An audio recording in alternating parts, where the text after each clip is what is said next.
about a minute after. So let me just say, on behalf of the Sports Business Institute, welcome. My colleagues at the Institute are hoping that everybody is getting through this situation, this crisis, physically and mentally strong, and that we come out stronger on the other side as individuals, as a country. Welcome to our first series on the panel on college athletics. This one is the future of college sports in the face of financial challenges. And we have a great panel who Jean Doris will introduce in just a second. I just want to touch on next week, this is a series, so next week we'll have another panel at the same time that will be on the ebb and flow of intercollegiate athletics, what the new model might look like. If there are changes coming, and there probably are, and there already have been. We have Dr. Mark Reed, the president of St. Joseph's University, Dan Coonan, the commissioner of the ECAC, Dr. Marilyn McNeil, the vice president and director of athletics at Monmouth University, Jeff Orleans, the former Ivy League commissioner, now a consultant for the Knight Commission. Very important because they are kind of tackling these situations. And then on the following week, on the 25th, it's going to be about the jobs, where the jobs are, what the experts think people should be looking at or where they should be looking. So tell your friends, tell your children, tell your enemies, we're here for you. We'll be sending out more detailed information as time goes by, now that we have your obviously your email, but we'll also be broadcasting this stuff. We are planning a panel on race relations and the sports industry. We have some great panelists already lined up. I think it's very important to note at this time that diversity and inclusion is very important to us, whether it's panels that we've done at Manhattanville College on women in sports, the one we're going to be doing on race relations. We are 100% on board with Black Lives Matter. So no question about that. And we will be hopefully addressing some of the issues that we are now facing and have been facing as a nation in the sports industry or not. And we hope to be, part of a solution to that. With all that said, I'd like to introduce the moderator for today's panel, dear friend of mine, colleague over the years, Jean Doris. Jean is helping the Sports Business Institute in many ways after serving as the director of athletics at Fairfield University for many years. He is a member of the NACDA Hall of Fame. He's been on tons of committees, boards, etc. He's a former coach. He's a true asset to what we're trying to accomplish here. And he's the man who made me wear a tie today. So ladies and gentlemen, Jean Doris. Thank you, Dave, for the kind words. And I echo Dave's comments with the Sports Business Institute being committed to Black Lives Matter and also to working toward getting to solutions. And hopefully in the panels that we have going ahead, we'll be able to send some messages out to practitioners to be helpful to them in all of this. The reason that we chose this topic in this series is mainly to reach out to non-Power 5 schools, Division II, Division III, because a lot of the panels that we have listened in on over the past number of weeks have dealt with COVID-19 and return to campus and what sports might be. And in addition to that, name, image, and likeness has been out there, all obviously very important terms and very important things to look at. But the main thing for us is to take a look at a lot of the things that a lot of administrators are going to be facing very quickly, like over the next week or so. So, I know that a number of people are going to their boards of trustees with budgets right now. So nearly 100 sports teams have been cut so far. You have 3 schools, the private schools, institutions in Division II and III that have closed their doors. Akron Athletic Director Larry Williams was ordered to chop 23% or $4.4 million from his budget. The school dropped men's cross country and golf and women's tennis 2 weeks ago. And there will be other spending and staff reductions there. And what Williams noted was that the accounting system at the university, and he said pretty much around a lot of his colleagues that he's heard from, do not consider anything but the cost side of athletics, and they don't look at the revenue side of athletics and what athletics brings to an institution. Former University of Ohio president Chuck Staben said he did a study analyzing the tuition that's derived, and you'll hear about some of that today from one of the people on the panel that lived through a situation like that. A week after Brown University putting out the Excellence in Athletic program that they intended to start to drop 11 varsity sports, yesterday, the president of Brown University, President Paxson, came back out and said they were restoring men's and women's track and cross country. They were being taken off the board of the 11 sports being cut. And her quote was, "Maintaining and strengthening diversity was a fundamental principle of the final makeup of the varsity teams from the outset of the Excellence in Brown Athletics initiative. The original revised roster of varsity sports maintained Brown's overall diversity in varsity athletics, but we now more fully appreciate the consequences of eliminating men's track and field and cross country for Black students in our community and among our extended community of Black alumni. One has to wonder the thought process for dropping it in the first place. So that will be discussed, and we'll be talking about that a little bit during the course of the webinar today. So our first person who's going to be on the docket to go forward is Dr. Mark Nemec. On July 1st of 2017, Dr. Nemec became the 9th Ignatian and First Lay President of Fairfield University. Working with his senior leadership, he has positioned Fairfield as a model of the modern Jesuit Catholic University committed to lifelong learning, holistic formation, and expansive partnership. Under Dr. Nemec's leadership, Fairfield has continued its rise as a value-based, student-centric, outcomes-focused institution dedicating to forming men and women for others in pursuit of social justice and productive citizenship. Dr. Nemec is a graduate of Yale University, and in addition to that, he has worked he's got his master's and doctorate from the University of Michigan, and has worked in the private sector for both Forrester and EduVentures. And so he brings a perspective from the on-campus and off-campus community to this panel today. With that, I would like to turn to Dr. Nemec to offer his some initial statements of what he thinks the role of athletics will be in the new normal.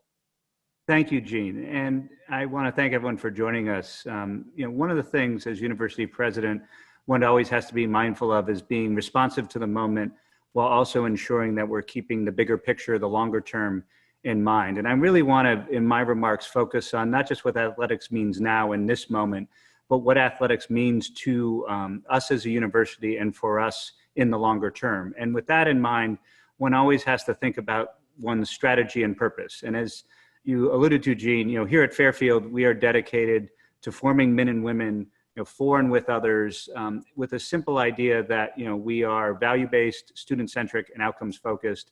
And athletics is central, not ancillary to that. It's central in three primary ways. First and foremost, having played rugby at a fairly serious level, both in college and beyond, one of the things we recognize that we are here to form our students, not just in the classroom, but holistically. And athletics certainly is a significant portion of that. It is significant to the formation and to the overall development of our student athletes. But secondly, and just as importantly, and especially in this moment in time, we are dedicated to the vibrancy of our community, the importance of us as a community coming together to reflect and to address issues.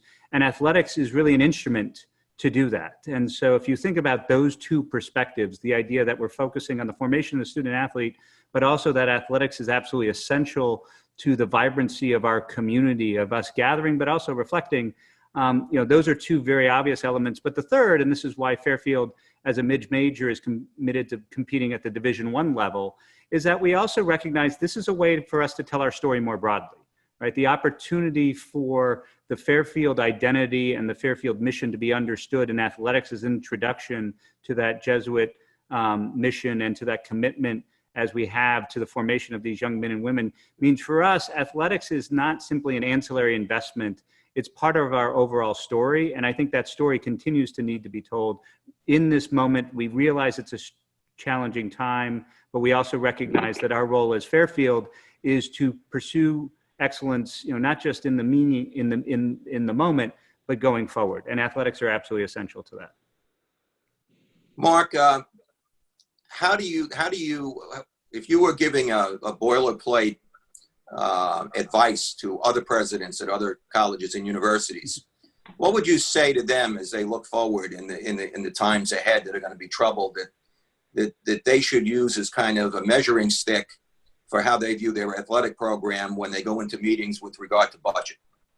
Oh, well, I realize I'm biased, having been, a fairly serious sort of club athlete, and then again playing semi-pro rugby. So I see the value in athletics, but I think one of the things that's important for all of us to be mindful of is, how does athletics fit into our overall narrative, right? And again, as for Fairfield, as a Jesuit Catholic institution, where the whole person, mind, body, and spirit, is absolutely essential to how we approach our education, you can see how it fits. Now, I recognize that different institutions have different approaches to the education of their students. And for some, it might be central. For others, it might be ancillary. I think the other piece of it, as I alluded to, is that for Fairfield, we really believe and have seen that athletics is an instrument that can really help bring our community together.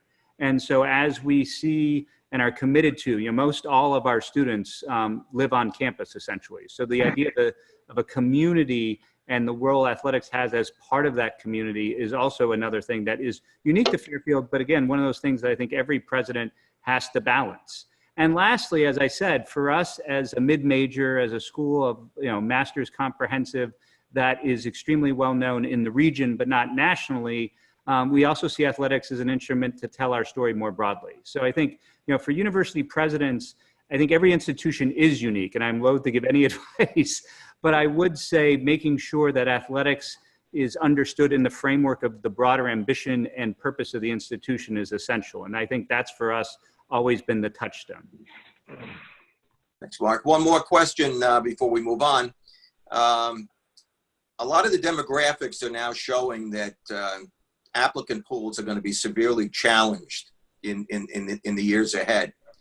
How do you and other college presidents look at enrollment management as being a major factor in terms of what the future is going to hold for colleges and universities?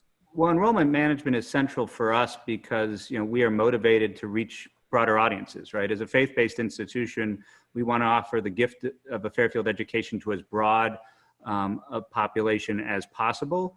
And so it's clearly making sure we are able to attract students of quality from across all backgrounds is central to what we are strategizing around. We are very fortunate in that we are running counter to trends, and that we actually have seen our largest applicant pools ever in these last 2 or 3 years. There's a variety of reasons for that, and we've seen our largest incoming classes ever. But every university president has to be mindful of what it is that is attracting students. And I know in conversations with a number of presidents, many have actually launched sports, especially at smaller schools, because they see that as a way of getting more students interested in their institution. We haven't done that at Fairfield. We haven't had to do that, fortunately, but we recognize that we are attracting students not just to be part of a sitting in a classroom. We are attracting them to be part of a community, and regardless of whether they are a student athlete or not, athletics is part of that community. Right, Mark. Thank you for your insight, and we'll be back to you for some closing comments later. Our next panelist is Richard Berman. Richard Berman was selected by Manhattanville College to serve as its 10th president. He is credited with the turnaround of the college. He really took over at a crucial time in the history of Manhattan College, where both enrollment and finances were certainly looking to. Let me put it this way: the fat lady wasn't singing yet, but as it goes in the opera world. She was warming up in the wings at this point. So he is credited in the New York Times with being a person who really led to the turnover in saving Manhattan, saving Manhattanville College. He is currently serving as Associate Vice President for strategic initiatives and for innovation and research at the University of South Florida. He has served on many, many committees, both on the state and national level, has been an advocate and consultant for social justice. He received his BA from and degrees from Michigan. And with that, I would like to turn it to Richard for him to give some insights as to how athletics actually helped him save Manhattanville College. Well, thank you. And thank you and Dave for putting this panel on and the others to follow, and to those people who tuned in. First of all, let me declare that I was never a student athlete. I was never good enough, nor did I have the discipline to be a good athlete. So I come at this slightly different, and I come at it from a view of what's best for the student. And I knew that if we were doing something very special in a very special way that would benefit the student, that at the end we would do well both in recruiting and in fundraising and in the other components. So being focused on the student, it was important for me to understand again where athletics or where the arts or where the theater or where the other components of the academic program belong. And I believe, that there is a real knowledge and skill set that is delivered through athletics. It's about leadership, it's about responsibility, it's about dependability, and it's about team. We teach that in the didactic section of most colleges today, but athletics is a place where it is applied and tested and retested, and we know those students who, in the area of athletics, can't hold up on responsibility, dependability. So it is not only a way that it's applied, but it's a way it's tested. Number two is it's good for the school. We, like our colleague with Mark, came from a value-based education, and we had 4 values in the school. One was academic excellence, and I'm proud to say my student athletes had a higher grade point average than my non-student athletes as a group. The second was to develop the whole person, body, mind, and spirit. And we don't have to sort of dwell on that. The third was in a nurturing, caring, supportive, diverse community. And later I'll talk about the importance of diversity, both on the campus and in today's life. But the fourth was a commitment to make the world a better place. We wanted our students to leave not only with this as a value, but having time to practice it.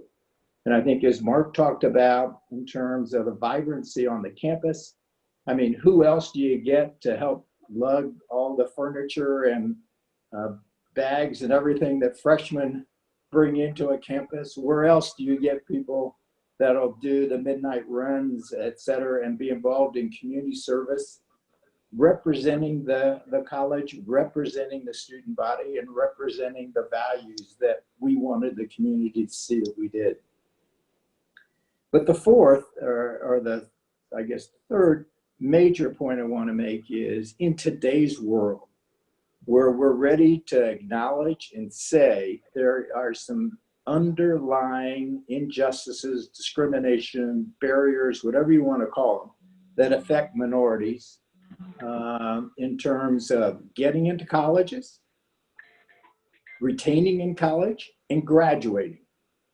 And if you look across the system, you will see that. We have to acknowledge it. We acknowledged it at Manhattanville College. And I can tell you, the athletic programs have the best records of recruitment, retention, and graduating, especially Black males, and also Latino males, and also in the female. But the biggest sort of growth that we could see was, or the biggest elimination of disparity was among our male athletes. They had a bigger commitment to study because they wanted to stay in school. The coaches were on them in a better way to stay in, and they graduated at a higher rate. So I think sort of sometimes old solutions help solve today's problems.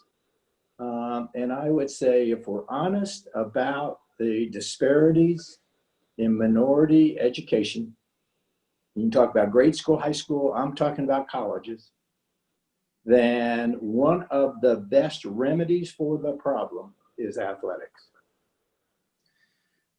Richard, you, at a time when I talked about earlier that 100 varsity programs athletically have been dropped, you facing the economic crisis at Manhattanville actually added to what people would consider expensive sports, men's and women's ice hockey. What was your thought process involved in that? Again, the thought process was that three things. We also, while we did that, we realized to protect the students and to promote excellence, we would also have to hire full-time coaches, not only there, but in other sports, trainers, upgrade the training areas, upgrade the doctor areas. So it was a major decision. Not everybody on the campus thought it was a healthy decision. And Dave's laughing, but some of you know my faculty, and Nick's there and survived. But we felt that, again, since diversity was important for us, since building the whole person, body, mind, spirit, and heart, it fit into our program. And I believe strongly that if, in fact, you are true to your values and you provide something that is good for the customer, hate to use that word, that it will pay off. And boy, it did. People found and wanted a small, nurturing campus where the president knew everybody by name, or whatever it was that gave a sense of we're committed to them and having them leave better than they entered. And that helped us in recruiting.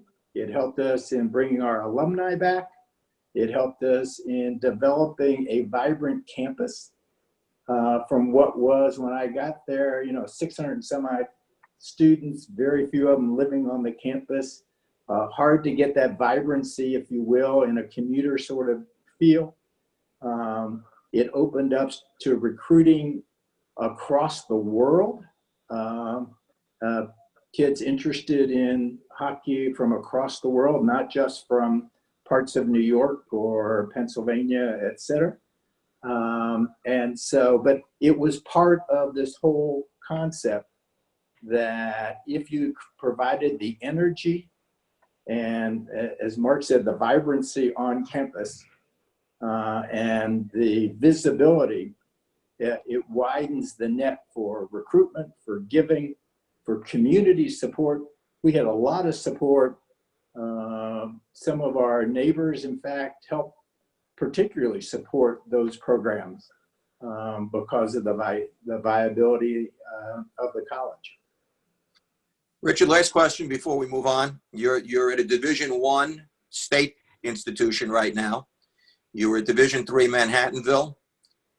Is there a difference of the challenges ahead at the state institution level versus the private institution level?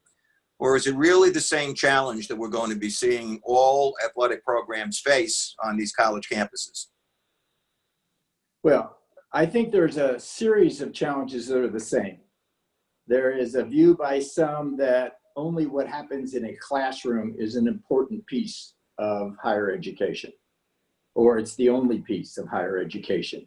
And so it's all measured there by number of faculty per student, or et cetera, and everything is, quote, extracurricular or not as important and not as part of the fiber.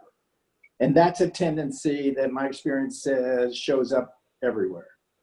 Number two is different colleges have different success records, being honest, about recruitment and retention and graduation rates of not only the minority, but all their student athletes. And so they face a different challenge. And the third challenge I would say that some face is, what is the mission of that college?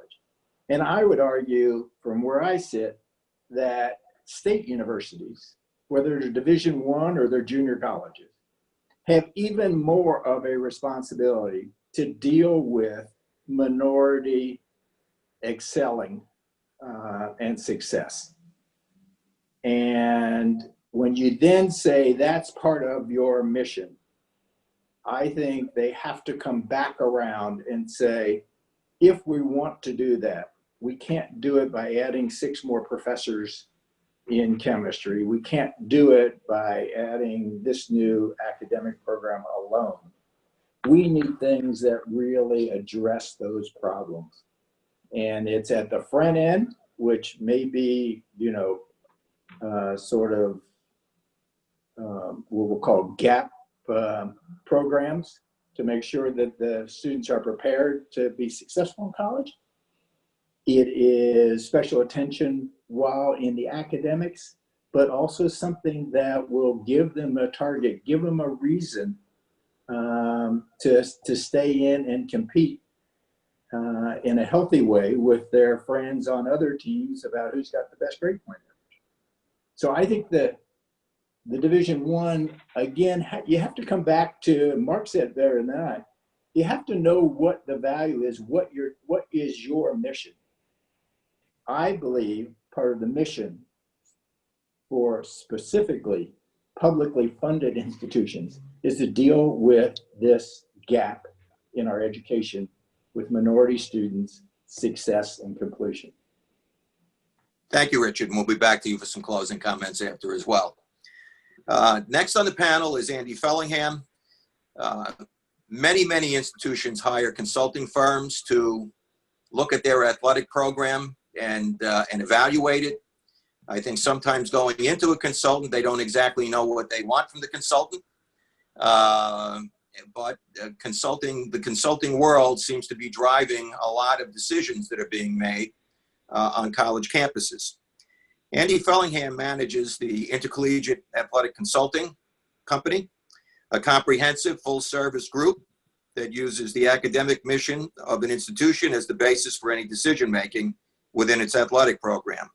He comes from a background in the business world. He served as deputy CEO of Bank Austria Credit Anstalt, where he managed a $15 billion asset liability area.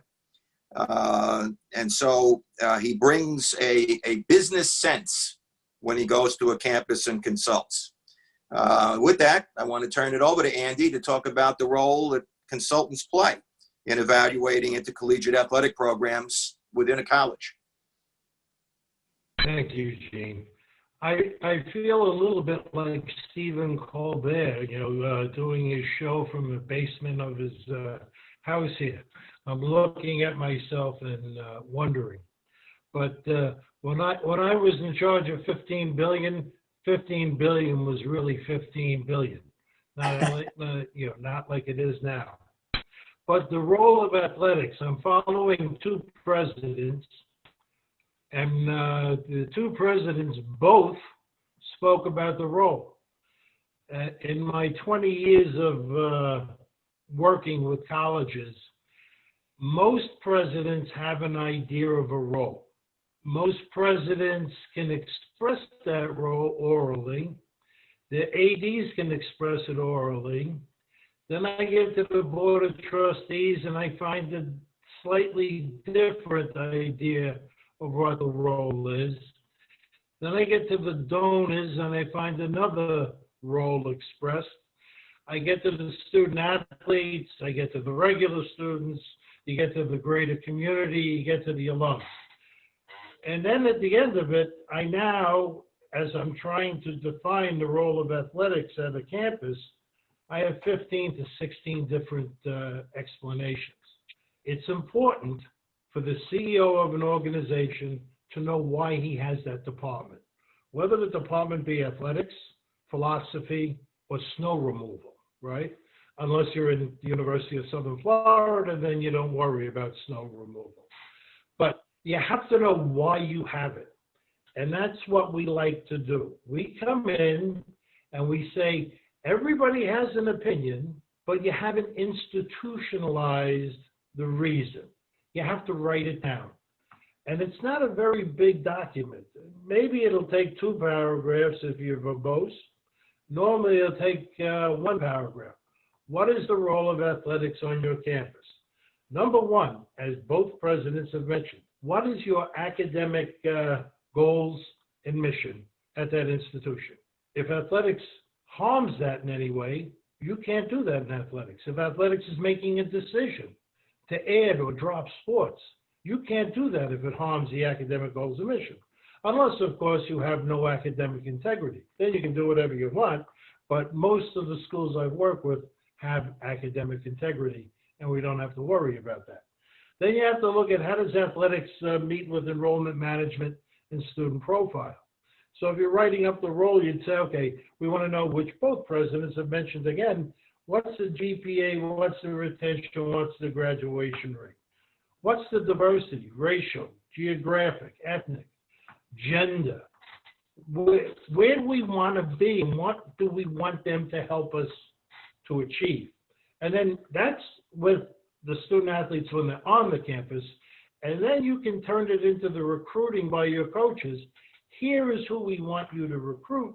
Because again, in a lot of D3 institutions, the academic profile of the incoming freshman student athlete is higher than the incoming academic profile of the general student body. And that's because the coaches go out and pick 5 or 6 people they're recruiting for a position, and they get the ones who match up to the institution's academic profile. When you move on, how else do you look at the role? You look at the role of, does it bring visibility and image? Many arrests can bring visibility. That's not the type of visibility most athletic programs want. You're sending out a group of students wearing a uniform that has your name on it, according to whether you're in Division 1, 2, or 3, 1,000 miles from your campus, 200 miles from your campus, or a subway ride away if you're dealing with the City University of New York. But you're going to a different neighborhood. It's an advertisement. Are they ambassadors of your institution, or are they not ambassadors? In almost all the cases I've seen, the vast, vast majority are ambassadors of their institution. So when we look at it, you say, oh, if it's all this wonderful, why would people talk about dropping sports? So we get to the famous question, what do we know about athletic departments, and why do we know it? In the 1960s and 70s, you'd look at athletics and people would talk about, oh, look at all the scholarships.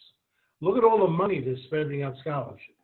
Nobody had a number, though, because nobody knew how many scholarships were being given. But they'd come back with, but the University of Texas band gives more scholarships than the entire athletic department. So if your kid wants to get a scholarship, he has to learn how to play a tuba, right? So now we move forward. We get into the 1990s, and a thing comes out called the EADA report, the Equity in Athletics Disclosure Act. And in this, the government, in fabulous way the government works, because I filled out the IRS forms for many years, they work up all your costs, all your expenses. Let me see your expenses. And they really don't get, there's a number there for revenue, but most schools, after they figure out the expenses, they plug in a revenue number that matches, because they just take the fall between the ticket sales and the cost of the athletic department, and they work it into the general budget. So what happens is we have a very fine way of looking at all the expenses within the athletic department. What other department, especially on the academic side of the school, do we have comparable figures for? In the majority of the schools I've worked at, none. You may know what it costs for physical plant. You may know what it costs in capital costs for physical plant. You don't understand what it costs for the engineering department or the philosophy department. So now we start looking at athletics. You have to work in their pluses and minuses. So this goes back to basic cost accounting, which again, I'm a product of Wall Street from the 80s and the 90s, where they went in and said, we have to reduce expenses. We have to reduce expenses. At times, you have to look at the revenue side, because you can keep cutting and cutting, and then eventually you're not cutting out fat, you're cutting muscle.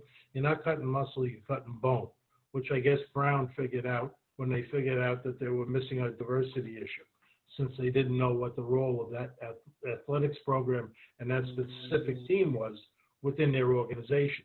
So when you go through this and you look at it, you have to look at teams. We recently did a study where the school was a Division I FCS school, and they had 24 sports, and they don't need 24 sports, they only need 16. The board was pretty sure, and the president and the cabinet, we can get rid of some of these sports. And I said, well, what ones are you looking at? The ones that don't sell tickets, probably, right? Right. I said, you'll look at golf. Oh, yeah, golf. Oh, how about fencing? They don't. Oh, yeah, fencing is a good one. So then what you do is you get the numbers from financial aid, and you say, well, how much institutional financial aid are you giving to this team, the golf team or the fencing team? And the number comes back that nobody on either team receives any institutional financial aid. They're, in the words of admissions people, the fabulous golden fleece, a full freighter. They pay 100% of the tuition, 100% of room and board. They're the golden fleece. Everybody wants them. The more you can get, the better. At this school, let's, for argument's sake, say the tuition was $50,000. The discount rate, a private institution, was about 50%. So the normal student on that campus paid $25,000 in tuition.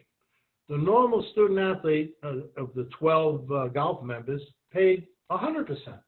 So he was incrementally, those 12 people produced $25,000 apiece. $25,000 apiece, that's worth $300,000 a year.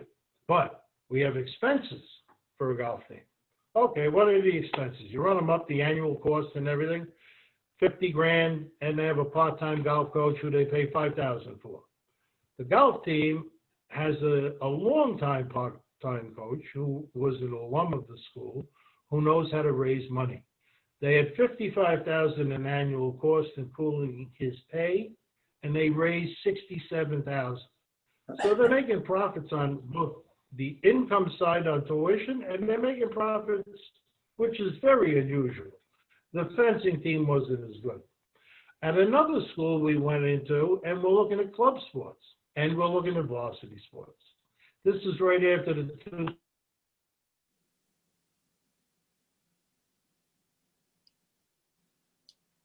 I think we've lost Andy's internet.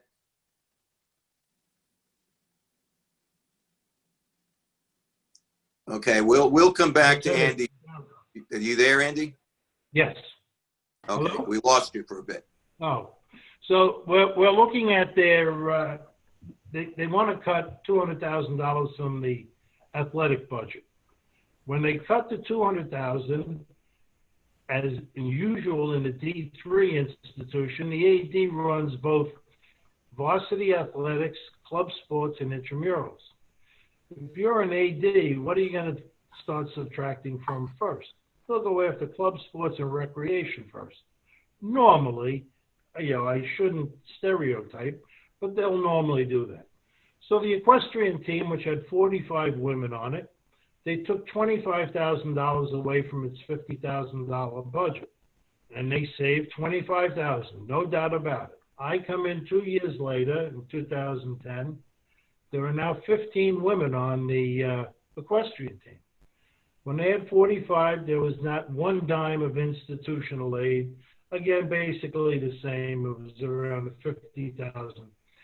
They were losing close to $600,000 a year when you worked it out. I said, There is no doubt about it. You save 25,000, but you're losing close to $500,000 a year. You keep that up long enough, you go out of business, because people can only look at the expense side of athletics and they misread where you come in on the athletic side. And now it says my internet connection is unstable. I ain't maybe unstable at the end of this. Okay. But Yep. cost accounting, when you look at it, when you first come to a college on cost accounting, and you show them the numbers that athletics produces, in reality, when you count all the income, most people don't want to believe it. And that's the problem. They become uneducatable. They say they're educators and they don't want to learn from the numbers. And the real number, if you look at it, is scholarships. And every private institution who gives scholarships, they put in whatever the full freight prices of scholarships. Again, $50,000 in tuition. Boom, athletics is charged $50,000. Meanwhile, everybody else who comes into the school is at a 50% discount. They're charged $25,000. Why do you charge athletics, internally, to know where you really are? You should be charging them $25 to look at it. And then you say, besides athletics, who else gets the use of this student athlete on campus? The other person is an academic department that student athlete majors in. Shouldn't they have some of the cost of the institutional financial aid moved to the major, whether it be engineering or business or nursing? Again, that is a decision made on the campus level. But we come in and we show people, this is exactly where you're spending money. This is what they're bringing to the table for you. Please appreciate it. And since I'm pretty good with numbers, having come from Wall Street, I can normally talk with trustees and get them to understand what the numbers really mean. I'm done. Thanks, Andy. We have one panel Back to you, who has a Gene. hard stop. Is everybody frozen? And I don't want to have an interruption with Nick. So quickly, I'd like to go back to Mark Nemec and just ask if you had any closing comments. Well, yeah, I apologize, but the current moment as we're planning for reopening means that we're back to back here. I mean, I think I would echo one sentiment that we started with, and that is, I think one of the things in this very fraught moment in time, as we see the unrest in our country and see the need for healing, and one of the things as universities we are committed to is being an instrument of healing, and the more that we can use athletics as a vehicle, which they already have been, for access and for ensuring that our universities represent the great tapestry that is this country, I think the better we all are. And I think this notion of athletics as an engine for social change is a whole nother webinar we could do, but I think is one of those very important streams that I don't want to lose sight of in this conversation. Thank you, Mark, and thank you very much for taking out of your day, knowing the college presidents right now are probably doing more work than they've ever done during this time of the year. And once again, thank you for your expertise and what you brought to the panel today. So now we go to Nick, and Nick Kumar is the Chief Revenue Officer of Lion Sports Marketing, a joint venture between JMI Sports and IMG College Athletics, formed to serve as the multimedia rights partner of Columbia University. Nick came to JMI from Manhattanville College, where he had a number of various roles as a vice president, overseeing enrollment, retention, financial aid, and development projects. He served on the senior leadership team at Manhattanville College. Prior to and some of the other things that he's done, he worked for Octagon Sports Marketing, one of the leading sports marketing companies in the United States. He holds a master's degree in sports management and Bachelor of Arts in communication, both from Manhattanville College. He was a Division III student athlete. And knowing that he's the guy that's going to help everybody fill in the revenue side of the blank, I'm going to turn to Nick to talk about what he sees in the revenue generation changes that are going to come out of this pandemic to be helpful to schools as they look to try to sell the revenue part of what athletics brings. Thanks, Gene. Dave, thanks for having me. I think this is, it's been a delight to just be on this panel with presidents, former presidents, folks that I know really well, in Richard Berman and yourself, and of course, a legend like Andy. So I think this is really, this is going to be fun to be a part of, and I'm enjoying the elements of trying to understand, quite frankly, what's in store for us in the future. And as a company, JMI Sports, as you mentioned, Gene, represents a select handful number of institutions across the country, as well as conferences. So that ranges from the big SEC, ACC schools like University of Kentucky and Clemson and Georgia and Notre Dame and Pitt, to the Ivy League. And within the Ivy League, Harvard and Columbia. And my role specifically, as you mentioned, is working directly with our leadership team at Columbia to try to create partnerships and build a sponsorship platform that can elevate what we do to bring in revenues for our student athletes and enhance the programmatic experiences they have. So, Gene, as you mentioned, I think what we're all wrestling with is what the future holds, the uncertainties, certainly in markets that we are doing business here in the Northeast, in New York and Boston, lead to where we might see ourselves. A month from now might be different from where we might see ourselves 3 months from now. However, in these last 3 months, I will tell you that the intent and need to be extremely goal-oriented and focused on our planning efforts has been paramount to what we've been doing. So understanding there are the intangibles that we cannot control. However, what we're trying to find is, as a team, is the opportunities that tie to the institutional goals of driving forward certain initiatives and how we might create those partnerships with multinational companies across the world, as well as here in the country, to help them connect those pieces. So, for example, platforms is an area that I think we've all talked about in different capacities, whether that be directly tied to diversity and inclusion, which we've talked a lot about today, and we will talk about in the future, women's empowerment initiatives, esports. I think you've all seen and we've all noticed that esports, the way it has come out in the last couple of years, and all of us want to find a way to get involved, and we're still trying to identify what that means. And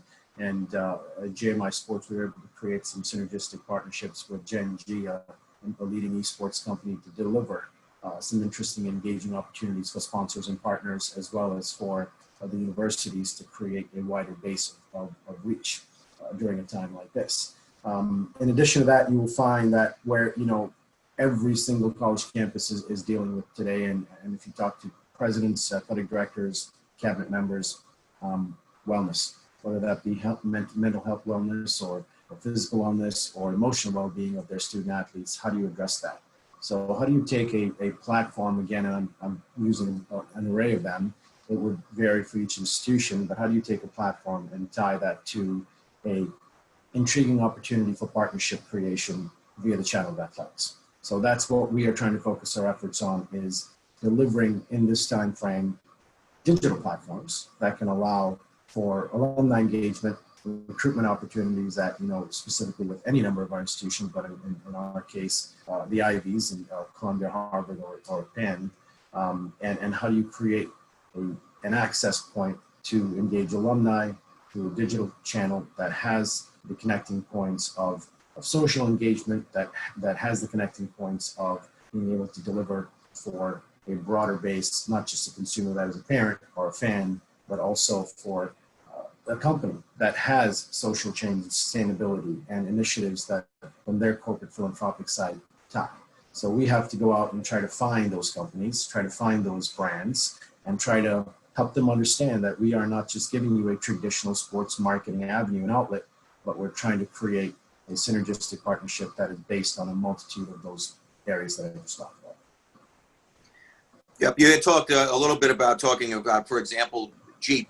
You said traditionally, just so that some of the practitioners out there understand what you're saying, Jeep would want to bring a car to campus and display it. And you're saying now when you go to Jeep, how would you pitch that to Jeep now instead of the traditional way of bringing your car to campus? Yeah, I think that's a good point, Gene. The traditional sense of sports sponsorships, of course, can revolve around a few things. And a big part of that is engagement and impressions on site, in venue. That on-site in-venue is a complete question mark right now, certainly where we are and certainly in other parts of the country as well. So not knowing how to deliver that is, it's a candid conversation. We would like to be able to create a very opportunistic digital platform that helps still engage them with the B2C opportunity to connect to clients, which would be consumers, in this case, fans that are engaging on digital channels that the universities are putting out. And secondly, lead down the path of being able to understand and recognize what an activation might look like. Activations are different based on experiences that different brands are looking to have. So an activation for us at Columbia at our football game is delivered in a way that is highly structured and allows for visibility and fan engagement when they come to the stadium. That, of course, is an unknown that we don't have answers to until at least July, if not in the future. So I think what we're finding ourselves doing is, whether it's Jeep or BMW or Mercedes or any other auto partner that a campus might look to have, and that the auto partner wants to have, because in this given time and age, we all know that they're also reeling in a sense, and so much is happening in the auto industry that they can't control. So I think you're seeing budget shifts and investment shifts from their perspective as well, which allows us to help be consultative in our process and help them understand that perhaps the need for spending on activations can be shifted more towards digital and platforms. Great. What's your advice to college administrators and coaches going forward in terms of when the new normal comes online? What is that going to be in terms of activation, in terms of all of that? What role are they going to play for you? You're making the initial contacts and you're doing a pitch. What do you need from college administrators and coaches going forward to make you be able to do the job you need to do successfully? Great question. I think whatever the new normal is, which is going to vary from university to university and from state to state, it's going to be imperative to have our administrators at the highest level, at whether they be in athletics or across the campus, understand and recognize that we all, at every institution, we're not immune to budget cuts and budget salary reductions, and we've already seen that through this transitional phase. So how do we create revenue opportunities, and how do we engage them to help engage their alumni? And how do we engage them personally in helping drive these conversations at a broader level with the brands and the corporate partners that have the capacity to partner and the interest?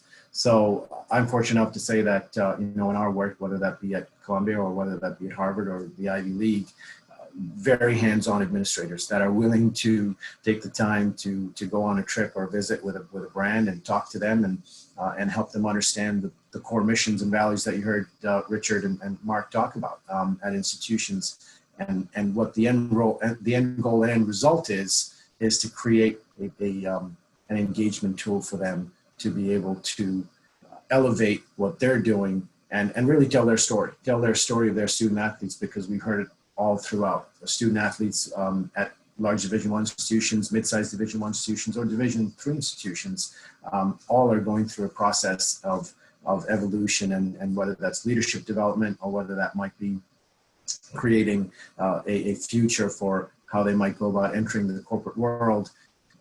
Our athletic departments are supporting those initiatives. At Columbia, we've got a terrific program called the Success Through Wellbeing Program, and that touches upon the entire student athlete experience, everything from sports psychology to sports nutrition to leadership development to career counseling and advice to tutoring and mentoring services. And so how do you take that and how do you tell that story to not just a brand but also to an alum and help connect that thread through all three? And I think that's what we're trying to do, where administrators and coaches who are doing this every day, as a former coach, as a former student athlete, I will tell you that you live this every single day, and how do you go out and really articulate that is going to be more important now than ever. Yeah, you had mentioned something that Columbia did just in the last week or so with regard to their rowing program and in terms of reaching out to their alumni. You might want to touch on that and just say, sure, that you felt it was a pretty successful effort.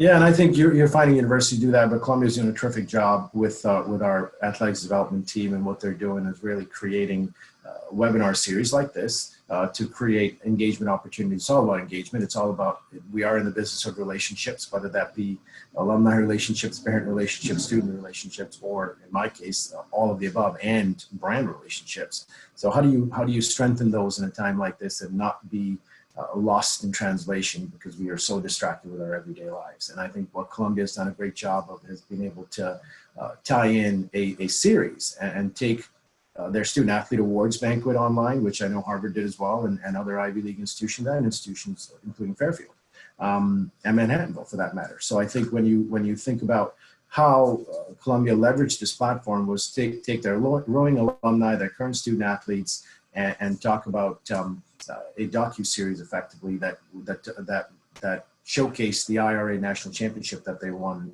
2 years ago. And it's a terrific program, and if you have the chance to watch it, please do. And it's on our website. It's on gocolumbiaalliance.com. And what it does is it helps open up the dialogue with the alums, the student athletes, and keeps the conversation going. At the same time, creates a digital platform, like we talked about, for us to go out and integrate a partner and have the partner get associated and really own something and be affiliated with such a world-class institution like Columbia. Do you see the ability? I mean, we've seen traditional signage on college campuses. Some college campuses are open to it, some aren't. What about being able to get people to monetize the digital platform that you're doing? And if they ask you for the ability to have their logo in the upper right-hand corner during these digital webinars that are going on and whatever, or to have something like the backdrop that I have behind me, things along that line. How do you see that playing going forward? Is that the new normal? Is that where we're going, do you think?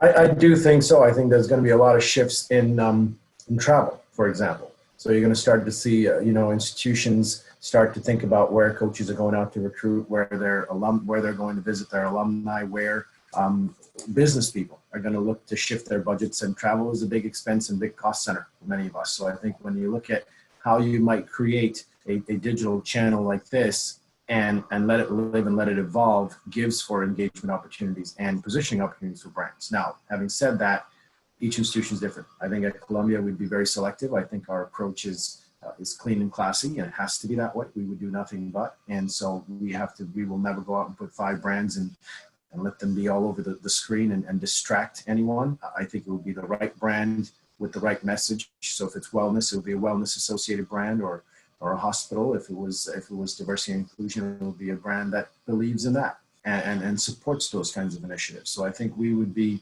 hyper selective in our process. And but having said that, the opportunity to do anything from website optimizations and social media channel optimizations to this is going to become an avenue to develop and certainly cultivate as you look at shifts in.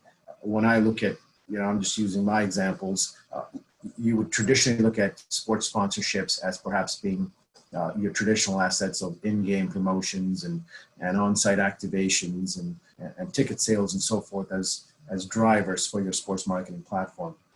That perhaps is shifting. It's going down to perhaps number 2 or number 3. You might see the digital platforms coming up to 1, and alumni engagement opportunities coming up to 2, and recruitment facilitation for brands that are out west that want to recruit some of the best and brightest student athletes because they have all the skill sets to be successful in the workplace and do wonderful things. And we've seen that, and there's proven models around the world on that. And every one of our presidents talked about that. So I think you'll start to see that shift too. Perhaps the pecking order of traditional sponsorship assets might take a little further down. Very good. I think we've covered all the questions that people have had from everything I've looked at and the question that I put forward to everybody. With that, and we'll let Dave close, but I'll go to Richard first and get closing comments for him. Yeah, no, I think everybody said it better than I, but I think that athletics has the potential to be the healer, the bringing the community together, both in the college and outside the college, while addressing the real diversity gap in performance that exists. And so I see it as a solution to today's problems and supportive of the university's mission. Thank you, Richard. Andy? I would, again, thank you for inviting me. And I would also say every school should make a decision whether athletics is co-curricular or extracurricular or a make-believe minor league franchise. And if you make that decision, you'll go a long way on figuring out why you have that department. Thanks. One last thing, Andy, you had always also talked about the fact that in the planning process that you had mentioned something about the planning situation and how that should be viewed when it comes to crises coming up or economic uncertainty. Right. The time, well, again, I learned this from the Federal Reserve Bank in the Office of the Comptroller of the Currency. The time to make up a disaster recovery plan is not in the middle of a disaster. You're supposed to plan and have an idea if certain things are going to happen, what are you going to do? And it was a classic one I heard the other day, you can't build the plane while you're flying it. And Boeing learned that one too. So good planning leads to good decisions. Thanks. Thank you, Andy. Nick?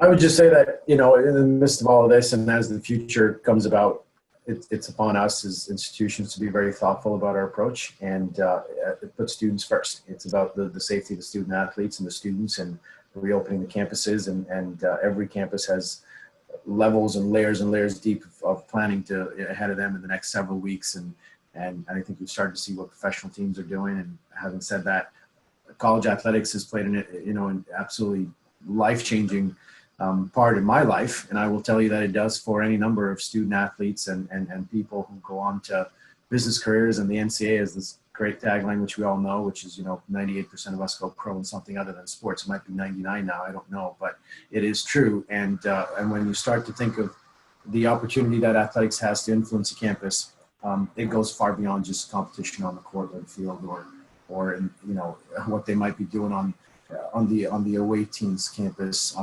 And competing against and representing what's on the front, let alone what's on the back of their jersey. So I think for starters, at Columbia, whether it's looking at the next 6 weeks of what the reopening plan might look like, it's going to be centered around safety of students and student athletes and bringing them back in a way that's going to be really impactful to their futures and their careers, and making sure that our coaches and our administrators all feel the same. And I think what we might see here, where we're talking so much about budgets, is understanding the impacts, not just for year one, but years 3 through 5 and beyond on the decisions you make now and what that might look like 3 years from now, not just short-term savings, but long-term planning. Thank you, Nick. And I'd like to personally thank everybody. It's been a delight to moderate this, and I really want to thank Dave Teromeo for latching on to this idea of doing these webinar series, and look forward to the ones coming ahead. And with that, I'll turn it back to Dave. Thank you, Gene. Excellent job. And thank you to a great panel, superb Dr. Nemec, Andy, Richard, Nick, and people who don't know, Nick is a graduate of the program I run at Manhattanville College, master's degree in sport business management. He is a guy. I mean, if you could buy stock in a person, I would buy the stock in Nick Kumar. So we have a ton of great alumni across the country in all different areas of the sports world. Just a reminder, we're doing this again next week, a webinar. It's going to be on the future, what the future holds for college athletics.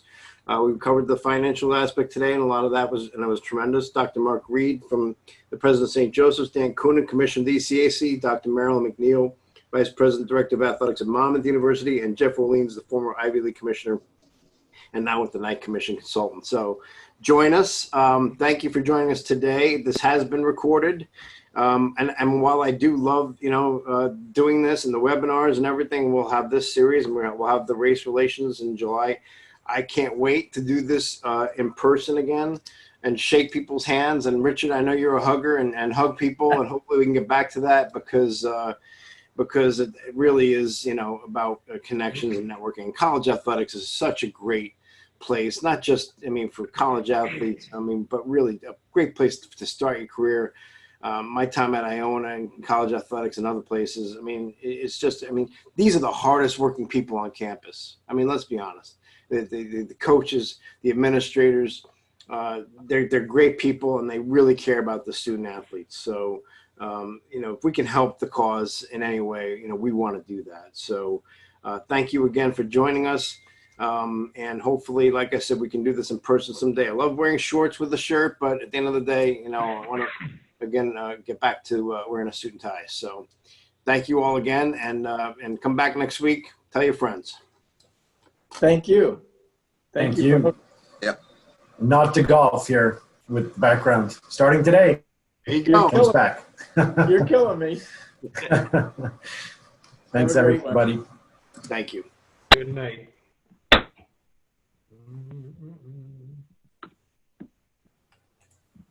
Do